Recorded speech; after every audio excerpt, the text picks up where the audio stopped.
નમસ્કાર. ડોક્ટર સંજય, સૌથી પહેલા તો આપની પાસેથી એ જાણવા માંગીશ કે એવું માનવામાં આવે છે કે દર 4 દર્દીઓમાંથી એક દર્દી જે ડાયાબિટીસનો દર્દી હોય છે તેને હૃદયરોગ હોઈ શકે છે, પરંતુ આ બંને જે રોગ છે, બંને બીમારીઓ છે, અલગ અલગ છે. તેનો સંબંધ કેવી રીતે છે? ઓકે, ચોક્કસપણે. સૌથી પહેલાં મારે સંદેશ ટીવીની અંદર તમારો આભાર માનવાની ઈચ્છા થાય છે. રીઝન એટલા માટે કે અત્યારે જે આપણે કહી રહ્યા છીએ કે ડાયાબિટીસ, બ્લડ પ્રેશર, હૃદયરોગ સમજો લાઇફસ્ટાઇલ ડિસીઝ છે.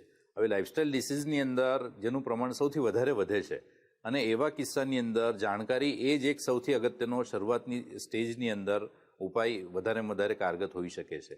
અને જાણકારી આપવા માટે તમે તમારા દર્શકોની જાણકારી મળે એટલા માટે અહીંયા સ્ટુડિયોની અંદર સમજો મને આમંત્રિત કર્યો છે, એના માટે ખરેખર મારે આભાર માનવો થાય.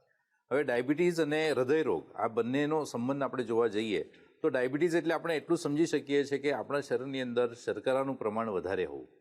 હવે શર્કરાનું પ્રમાણ વધારે હોવું એનો અર્થ એવો કે મારું શરીર જે છે, મારા શરીરની અંદર જે શુગર છે એનું પાચન મારું શરીર બરાબર નથી કરી શકતું.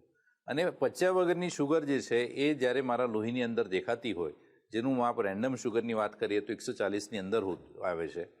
ફાસ્ટિંગ શુગરની વાત કરીએ, ભૂખ્યા પેટની શુગર, તો એ 90ની અંદર આવી જોઈએ. અને એ 90થી વધારે હોય, પીપીબીએસ એટલે જમ્યા પછીની 2 કલાકની શુગર છે એ પણ 140ની અંદર આવી જોઈએ. એની જગ્યાએ જ્યારે એ શુગર મારી 140ની ઉપર બતાવતી હોય અને 3 મહિનાની એવરેજ શુગર જેને કહેવાય HbA1c એ મારું 5.58 કે 5.8ની આગળ સમજો વધારે આવતી હોય તો એવું કહી શકાય કે આપણે ડાયાબિટીસ છે. એટલે એનો અર્થ એવો થયો કે મારું શરીર જે છે એ એક્સ્ટ્રાની શુગર જે છે એ પચાવી નથી શકતું. હવે એ જ્યારે શરીરની અંદર શુગર પચ્યા વગરની ફરતી હોય છે તો એ શરીરની અંદર પોતાની ઝેરી અસર પણ આપતું હોય છે.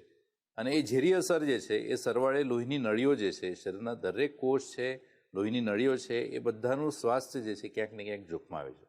તો એવી જ રીતના એ લોહીના નળીનું સ્વાસ્થ્ય જ્યારે જોખમાય છે તો લોહીનો સપ્લાય હૃદયને પણ થતો હોય છે. કેમ કે હૃદય જે છે એ પમ્પિંગ ઓર્ગન કહેવાય છે. હવે પમ્પિંગ ઓર્ગનને પોતાને જે સપ્લાય મળે છે એની અંદર સપ્લાયમાં પણ ક્યાંક સમજો ખામી થાય, શરીરની અંદર શુગર વધારે ફરતી હોય, ચરબીનું પ્રમાણ વધારે હોય, જેના લીધે લોહીની નળીઓ જે છે એ કડક થઈ જતી હોય છે અને સરવાળે બ્લોકેજ ઊભા થાય, એના લીધે હૃદયની તકલીફ થવાનો ચાન્સ વધી જાય છે. તો એવા કિસ્સામાં હું ચોક્કસપણે કહીશ કે ડાયાબિટીસ જે છે એ હૃદયને નબળું પાડવા માટેનું એક કારણ હોઈ શકે છે. હવે ડાયાબિટીસ ઉપર જ્યારે આપણે સમજો સારામાં સારું ધ્યાન આપીએ તો હૃદયથી પણ આપણે બચી શકીએ છીએ. એટલે જ કહેવાય છે કે જેટલા પેશન્ટોને ડાયાબિટીસ છે અને એવા પેશન્ટો રેગ્યુલર સમય પર ચેકઅપ ના કરતા હોય, એમની ચરબીનું પ્રમાણ વધારે આવતું હોય અને સાથે સાથે બ્લડ પ્રેશર કે એવી પણ બીમારી સમજો દેખાતી હોય, સ્ટ્રેસનું પ્રમાણ વધારે રહેતું હોય, તો સરવાળે આ બધા જ એકબીજા સાથે જોડાઈને હૃદય ઉપર વધારે પડતી તકલીફ ઊભી કરતા હોય છે. એટલે ડાયાબિટીસ જે છે એ વધારે હોવું એટલે હૃદયરોગનું એક કારણ કહી શકાય.